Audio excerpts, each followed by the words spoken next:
Saya, Anda, kita bekerja. Kan dapat gaji ya? Gaji. Ya, itu bahasa Arabnya gaji. Sekarang ada yang menyebut ratib. Ratib. Pokoknya disebut ujrah. Pokoknya yang harus dibayar. Makanya kalau Anda ke Timur Tengah itu naik taksi, ada tulisan atasnya taksi ujrah. Ya, bukan punya si ujrah. Nanti kalau ke Mekah naik taksinya punya si ujrah, si ujrah punya banyak taksi. Ya, bukan. Itu taksi bayar. Bukan gratis, bukan free. Jadi begitu Anda keluar menggunakan jasanya, bayar, berikan pokok dari jasa yang telah dia kerjakan. Perhatikan baik-baik. Teman-teman sekalian, ketika Anda bekerja dalam urusan dunia, Anda mendapatkan ujrah. Nih bayar 10 dinar, 10.000 rupiah, sekian, sekian, sekian. Ketika Anda kerjakan untuk misi akhirat supaya bekal untuk pulang, bukankah 10 juta ditabung, tabung, bikin rumah kan? Beli pakaian yang elok, beli kendaraan. Sama persis Anda sholat itu diberikan juga bayarannya, diberikan juga pokok pemberiannya. Anda puasa diberikan pokoknya, baca Al-Quran dikasih bayarannya, namanya pahala. Dalam bahasa Al-Quran disebut ajrun namanya. Dunia ujrah, akhirat ajrun. Lahum ajrun ghairu mamnun. Ajrun. Berapa ukurannya? Minimal 10. Turun Quran surah ke-6 ayat 160. Kita keluarkan supaya terukur ya. Setiap pekerjaan dunia menjadi nilai akhirat punya poin. Pekerjaannya disebut hasanah namanya ya. Amal solehnya disebut hasanah. Siapa yang mengerjakan di dunia pekerjaan punya nilai akhirat, amal soleh namanya hasanah. Setiap hasanah punya poin 10. Man jaa bil hasanati falahu asyru amthaliha. Siapa yang mengerjakan perbuatan di dunia dan punya nilai akhirat, bekerja dikerjakan karena Allah mencari yang halal, tuliskan poinnya. Salat, tuliskan poinnya. Setiap pekerjaan 10. Hitungannya 1 keduanya 500 tahun, 2 ketiganya 500 tahun, 3 keempatnya 500 tahun. Jadi jangan menghitung 1, 2, 3 terlalu sedikit ya. Di hadis Muslim saya sering katakan, ke masjid saja dapat 25 poin baru nyampe. Jarak 1 kedua 500 tahun. Jadi kalau ada yang tidak sholat dalam sehari, 1 kali sholat kehilangan 10 pahala kali 500 tahun. Dia kehilangan pahala 5.000 tahun. Ya, dosanya berapa? Nah, makanya sering kita bermohon begini, ya Allah, jadikan semua perbuatan duniaku punya nilai akhirat supaya ditampakkan di akhirat. Di hasanah dunia ini akan ditampakkan saat dihisab di akhirat. Makanya sering kita katakan, ya Al-Baqarah ayat 201. Wa minhum may yaqulu rabbana atina fid dunya. Ya Allah, jadikan semua kegiatan duniaku hasanah. Namaku sudah hasanah ya Allah. Perbuatanku belum tentu. Ya sudah suami namanya Hasan, ya istri Hasanah, anaknya Husna, ya kan? Yang laki-laki Husain, tuh. Semua kumpul, tapi kalau pekerjaannya tidak demikian menjadi amal soleh, nggak terkumpul ini. Ya, dan akhirat pun nampakkan lagi hasanahnya. Maka diteruskan ayatnya, wa fil akhirati hasanah. Makanya saat di akhirat itu ditampakkan, faman ya'mal mithqala dzarratin khairan yarah. Ya, makanya kalau mau mithqal yang khairan yarah. Jangan yang syarran yarah. Ya, pada yang baik-baik, miskol tahajud, miskol untuk baca Quran, ya, miskol untuk bisa tilawah, miskol untuk mengingatkan puasa sunnah, itu khairan yarah. Ya, miskol pada yang tidak bagus tinggalkan, itu syarran yarah. Ini balik sini. Maka dapat kita nilai ini, kembali kepada Allah, kumpulkan semua ini. Tinggal nanti tergantung Anda mau punya rumah di yang mana daerahnya. Komplek yang elit di Indonesia, di sini Jakarta ada Pondok Indah. Ada beberapa tempat-tempat yang lainnya, elit kalangannya, Menteng dan seterusnya. Maka di surga pun ada komplek yang elit-elit. Ada Firdaus, ada surga Aden, ada macam-macam. Tinggal Anda cari bekal yang serius, turunkan kemudian ke bumi. Cuman sayang, dari sekian waktu yang Allah berikan disebut dengan ajal, menjadi batasan kita untuk beramal. Setiap kita dibatasi oleh waktu. Seperti Anda pun bekerja dunia, bukankah ada waktunya? Waktu produktif untuk bekerja, setelah itu ada masa pensiunnya. Dalam bahasa Arab, sesuatu yang kita kerjakan dengan batas dan setelah hilang batasnya, selesai aktivitasnya, disebut dengan ajal namanya. Maka Allah membuat ketentuan, kita pun tidak abadi di bumi. Setiap kita punya batas waktu, kalau selesai dinas kita dan pulang kita untuk mempertanggungjawabkan semua yang kita kerjakan di sini. Maka turun Quran surah ke-7 ayat 30 berapa? 4 untuk menggambarkan ini. Walikulli ummatin ajal fa idza jaa ajaluhum la yastakhiruna sa'ata wa la yastaqdimun. Setiap umat seluruhnya tanpa kecuali itu pasti punya batas waktu untuk beraktivitas dan selesai pulang. Aktivitas kita ketika bergerak mencari kehidupan ma'isyah, pekerjaannya disebut dengan asya. Diingatkan kalau harakat fathah turun ke bawah kasrah artinya selesai harakatnya, hilang pekerjaannya. Dari asya menjadi isya. Setiap hari diingatkan kita dengan sholat isya. Hei, seaktif-aktifnya Anda, sesibuk-sibuknya akan selesai semua itu. Dan semua kita akan pulang. Bukankah setelah isya kita terpejam? Itu kan latihan. Makanya dalam doa saat akan tidur jadi disebutkan bisikallahumma amutu wa ahya. Ada riwayat lain ahya wa amut. Riwayat populernya amutu wa ahya. Mungkin malam ini saya pulang, saya meninggal. Makanya saat kita bangun dari tidur kita ucapkan alhamdulillahilladzi ahyana ba'dama. Ada maknya, sementara aja. Satu saat mungkin pulang. Kita nggak tahu di bagian mana yang tidur itu mengakhiri kehidupan kita saat kita pulang. Karena itu serius. Ada saatnya kita pulang.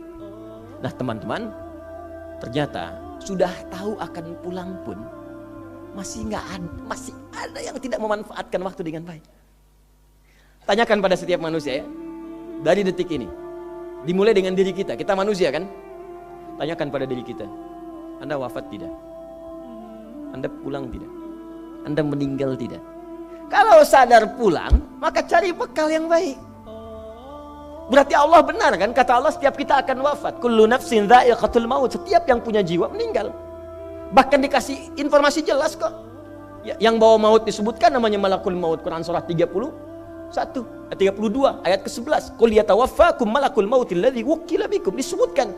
Bayangkan ya, kurang jelas apa lagi? Disebutkan punya waktu namanya ajal, akan wafat disebutkan. Yang bawa wafat kematiannya disebutkan malaikatnya. Cara wafatnya disebutkan. Quran surah 89 ayat 27 sampai 30. Ya ayyatuhan nafsul mutmainnah, itu yang tenang, yang dahsyat dipukulin malaikat juga ada.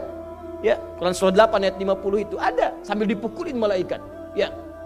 Maaf teman-teman sekalian, ini sudah jelas semuanya. Jadi aneh manusia itu. Sudah tahu akan meninggal, tahu ada kenikmatan, ada siksaan, tahu ada surga, ada neraka, tahu ada kenikmatan kubur, ada siksa kubur. Kenapa masih main-main juga? Kenapa nggak dimanfaatkan? Dan dia tahu ada yang menyolatkan, ada yang disolatkan. Apa nggak sempat terfikir ketika Anda wafat siapa yang menyolatkan? Bukankah yang paling indah yang menyolatkan orang yang selama ini kita rawat? Anak yang pernah dikandung, diberikan ASI, dirawat-rawat. Anda menyiapkan apa gitu? Kita menyiapkan apa? Sayang-sayang investasi keluar banyak ketika wafat gak bisa berlaku apapun. Bahkan ada yang sebelum wafat pun sudah dibuang dari keluarganya.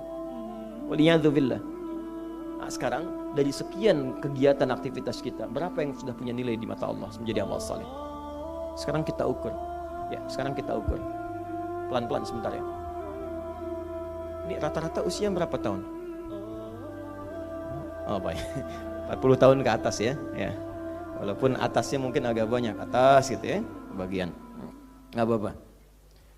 Fokus sini ya, edisi kali ini fokus saja. Biarkan saya yang datang, terangkan, tulis, hapus. Ya. Antum simak aja lah, simak, tulis dengan baik, mau ketawa-ketawa, sudah masuk surga, alhamdulillah. Udah cukup dengan amin, lihat dulu.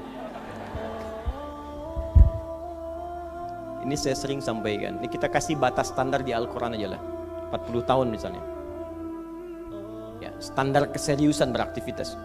Ya, lihat sini.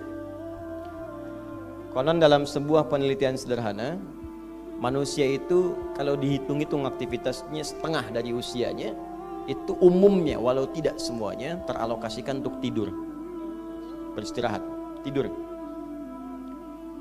Dari mulai lahir, bayi kecil tidur, dewasa beraktivitas tidur siang, tidur malam, tidur macam-macam, tidur kecapean, tidur ngantuk, tidur lelah, tidur segala rupa, tidur setengah dari usia. Jadi kalau 40 tahun tidurnya berapa tahun?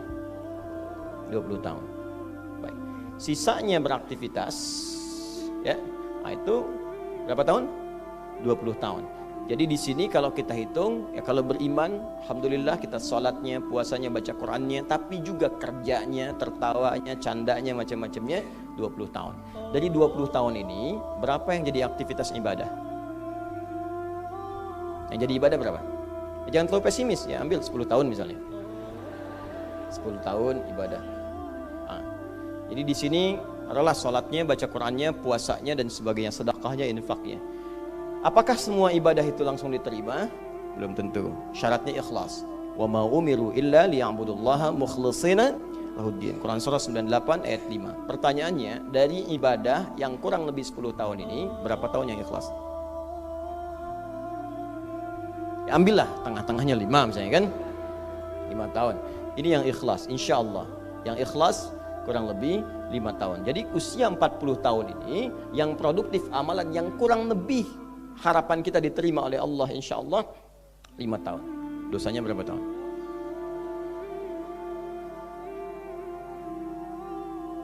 Dan masih bisa tertawa. Dan masih mengharap surga. Masih ingin ke surga Firdaus. Masih ingin mendapatkan segala hal yang istimewa. Sementara kita sadar, gini caranya begini. Coba ucapkan dengan kalimat yang lantang bahwa Anda tak punya dosa. Kalau tak mampu, berarti punya dosa. Ucapkan Anda sudah siap ke surga. Kalau tak mampu, amalnya masih kurang. Jadi kalau sudah merasa amal masih kurang, dosa banyak, terus masih main-main juga. Sudah tahu usia sudah di atas ini, ada yang 50, 60 tahu, waktunya sedikit. Yang kemarin-kemarin banyak yang sia-sia. Jadi kalau yang kemarin-kemarin kurang, masa sisanya masih dikurangi juga? Anda 40 tahun, 50 tahun, 60 tahun. Sekarang anak 4, 5 tahun, bahkan matanya buta, ada laki-laki, ada perempuan, sudah jadi penghafal Quran. 5 tahun hafal Quran. Belum baligh. Dan berharap punya bekal di hadapan Allah. Kemarin sahabat saya, Syekh Ali Jabir, ya, datang ke Bekasi. Cerita tentang Kaila, anak 5 tahun, mata buta. Murajaah hafalan Quran sehari 5 sampai 7 juz. Dikatakan oleh beliau, Kaila, apa enggak capek terlalu banyak? Kamu kan punya uzur di hadapan Allah. Allah Maha memahami keadaan kamu. Apa enggak lelah? Saya malu justru kepada Allah kalau kurang daripada itu. Anak 5 tahun mengulang hafalan Quran setiap hari 5 sampai 7 juz dan malu kalau kurang di bawah itu sebagai bekal untuk menghadap Allah. Anda diberikan kesempatan sampai lebih daripada 50 tahun. Lebih daripada 40 tahun, lebih daripada 20 tahun. Dan sampai kesempatan itu, sampai hari ini pun untuk baca pun belum punya waktu. Dan Anda mengharap surga, Anda siapa?